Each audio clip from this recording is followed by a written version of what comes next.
Hello, hi everybody popping in. Hello, hello, hello. Happy Wednesday to everybody. Hopefully you can hear me. Let me just make sure I am on over here. I got so excited setting up my ring light this week. I was able to do it. I do not have a swell bottle popping up that I forgot to put on my microphone. So let me just make sure I'm here. There we go. Can you see me? All set and Perfect. Awesome. Okay. Great. So today we are back with another Wednesday training session. For those of you who don't know me, my name is Lori Fisher. I am the owner of Rethink Home Interiors, and that's a full-service real estate staging company based in the Philadelphia suburbs. I've been in business for 9 years at this point, and these training sessions are really about me sharing the lessons I've learned over the years about growing a staging business and how I use digital marketing to do that and digital products to help with my cash flow. And I want to share those ideas and, just successes and failures with you to help you grow your staging business, because the better we all do, the better for the industry, right? So this week we're talking about how digital products and services can help you grow your business. So today, if you hear me and you hear something that you like, give me a thumbs up, give me a heart, let me know that you're listening and that you've learned something new. I am creating all kinds of new content for 2021 for these, so I'd love to share material that you want to be learning about. So let's dive into some kind of harsh reality about running a business in general, never mind a staging business, before we get into how digital products you can work them into the mix of your staging business to help you not become a casualty or a statistic. So business survival rates. 80% of businesses will survive the first year. And as you go from there, 70% will survive the second year, 50 will still be left in 5 years. And by the time you get to where I am, only 30% of the businesses that were started in 2011 are going to make it to 2021. And probably with COVID, that number is probably even smaller coming up. And the main reason that most businesses fail is a cash flow issue. There's not enough cash flowing into the business to cover expenses on a regular basis, and including paying the owner of that business. And this is a big problem in the staging industry. And we're told over and over and over again that staging is a low overhead business that you can get in with little money invested at all. And then you get into it and you realize a few things very quickly. Things like what I learned very quickly. I learned that as a team of one, my income was super, super limited. When I started my staging business, I envisioned myself as the sole provider of the service.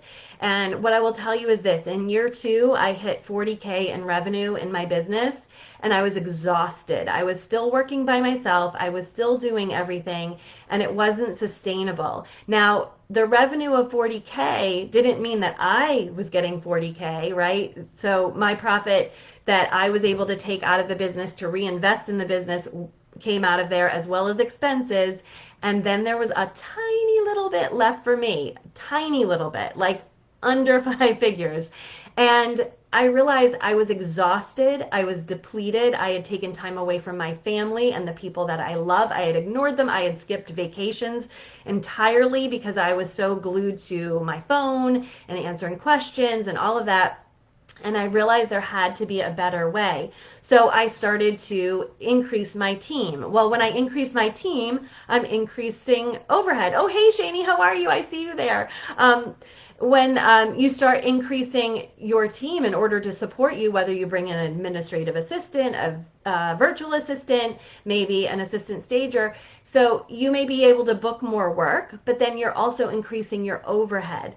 So, and if you decide maybe you'll do, vacant staging services, they're bigger money makers, right? Again, you add inventory, you add overhead to store your inventory. You're likely now working with either renting trucks, purchasing trucks, movers, hiring movers, subcontracting with movers, or taking days out of your schedule if you're doing all of it on your own. Because when I was first starting, it was a full day for me to stage a house.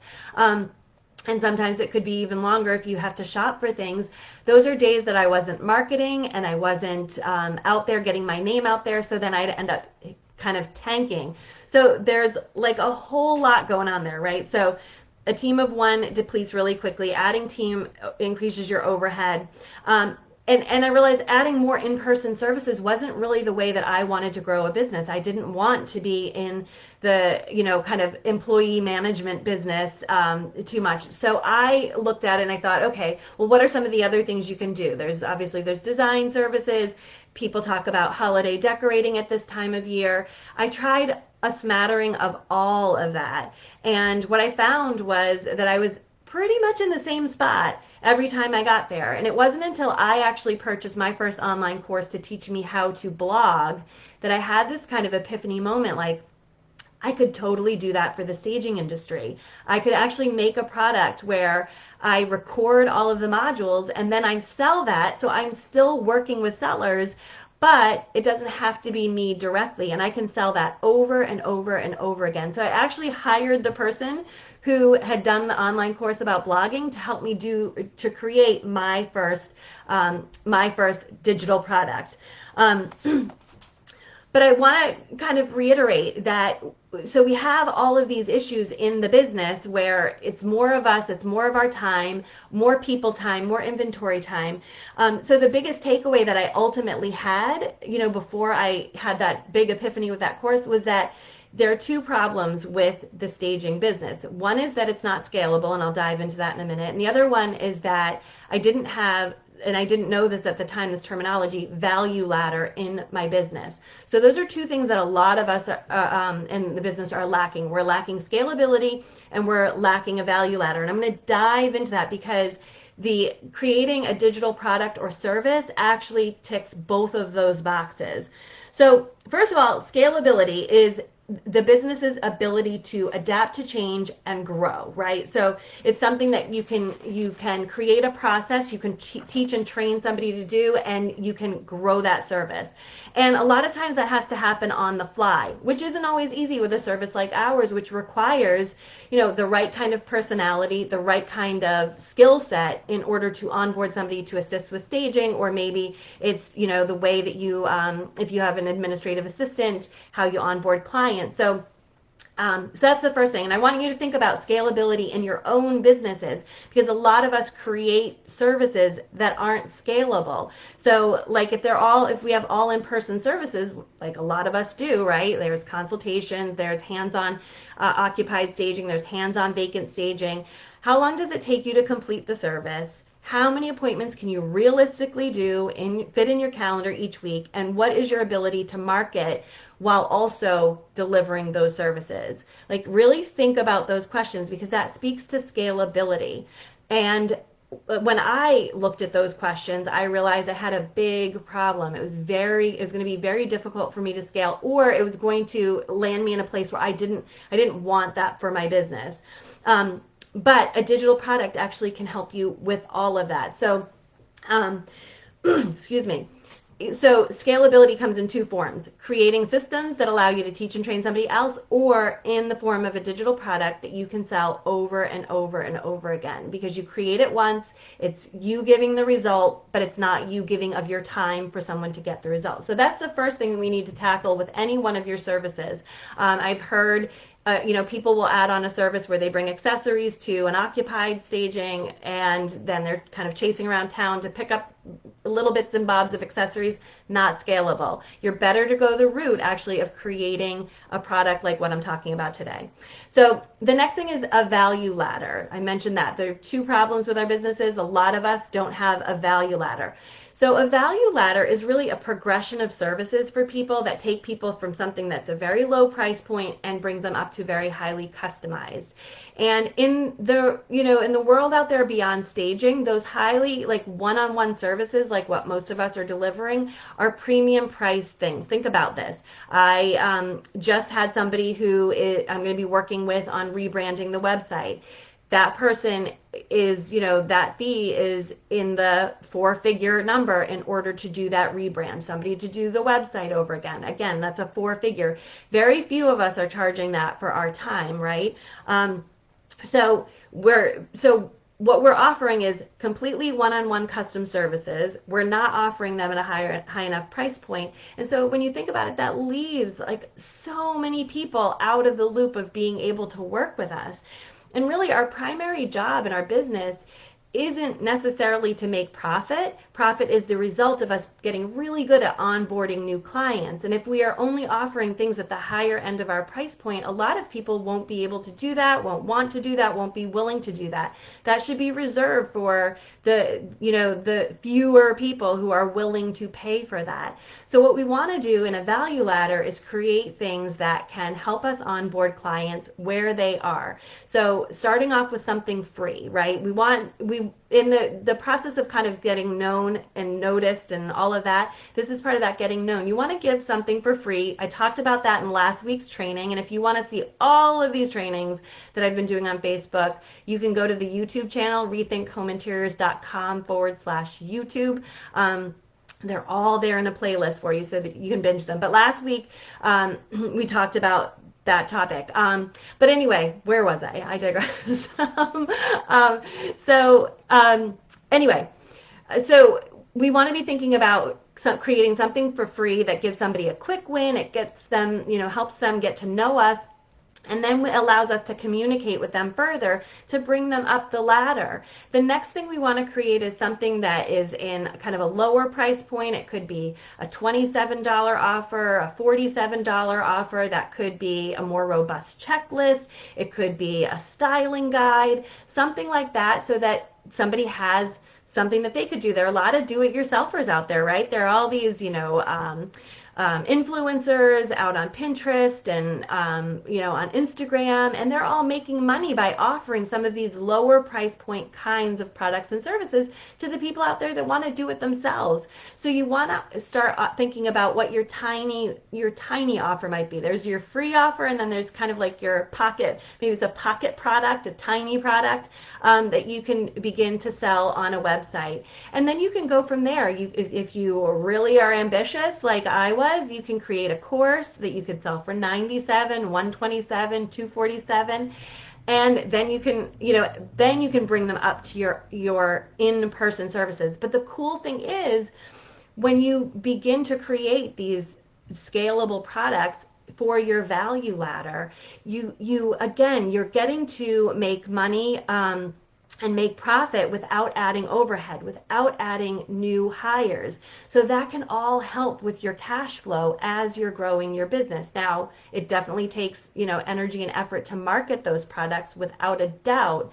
But in general, once you get that marketing dialed in and you get it flowing, the cool thing is that it just runs on its own. So whether you are impacted by a move, an illness, travel, vacation, those things continue to sell in the background of your business every day, so that you don't have to worry about cash flow coming in. One of the best things for me in the beginning of this whole COVID thing was that I had created these digital products and services, and had the marketing in place for them, so that I wasn't nervous at all about what was going to happen to my business in 2020 during this whole COVID thing. I knew I'd be okay because I'd already been there. And I want you to have that kind of comfort level and reassurance in your business. So start thinking about what could be your tiny offer. In my case, I have a jumpstart kit where I share styling guides, just mood boards that I've created with shopping links and things like that. I created kind of a rules for, throw pillows, how to mix them, how to match them, what size pillow inserts you need for certain pillow covers, right? They sell pillow covers all the time. Most people don't know what size pillow insert to buy for those covers. So I have products in the background of my business that teach all of that. So for somebody who wants to completely do it themselves, they have got a way to work with me, get my expertise, but get it at a price point that feels really good to them. Let me just take a little bit of a break here just to make sure. Okay, good. I'm still seeing, sorry, I wasn't seeing comments coming through. So anyway, awesome. So two things to think about, right? The scalability and your value ladder. Once you get that going, it's really exciting to begin to see how all of that works.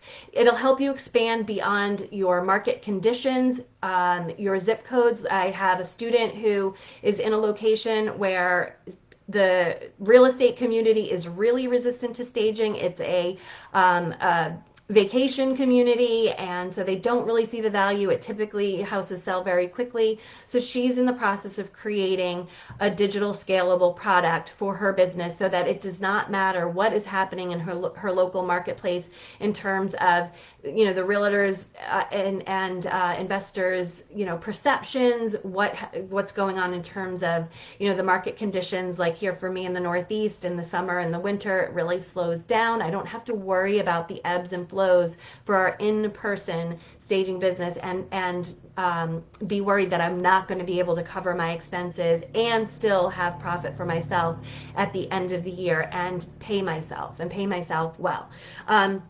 So that is my big thing for you today. If you are thinking about, you're worried about, you know, your in-person services, you know, not being able to make the kind of money you want, not being able to give it the time that you need, you know, let's face it, some of us really want a lifestyle business, right? They call it a lifestyle business so that we can, you know, do what we want to do, travel, retire, whatever, but still make money while we're doing that. This is a perfect thing. Maybe we don't want to be working full time in our businesses. A digital scalable product is an awesome way to do that. It enables you to have further reach, further impact, and really at just a lower burden to you, both personally and from a financial perspective. So those are the three things that, you know, we talked about, the three things that can really make a difference for you. It frees you up to do more, you don't increase your overhead, and you can expand your reach. If you want to learn more about digital products and services, go to the YouTube page, because we have all of these training videos linked up, and we have a couple of them about how to create your first free lead magnet, how to create a value ladder, what are some of the ideas. And I am opening the doors to the Staging Business Bootcamp, where we go into all of this even deeper and at a greater level in January. I thought it was going to be at the end of this year, wasn't able to hit that mark. Believe it or not, like, it's crazy because it's been so busy. But the end of January will be in getting that done. So, oh, hey, Lise, how are you? Awesome. I'm so glad that you joined in. Yeah, so again, check out the YouTube channel. You can binge watch it just like Netflix. It's really kind of cool to have it all up there. And then, you know, there's links to related videos in each one of the descriptions of the post there. And as you'll see, I've just opened up the YouTube channel. I think right as of today, I had 7 subscribers. So you get to see me kind of doing all of this work right along with you.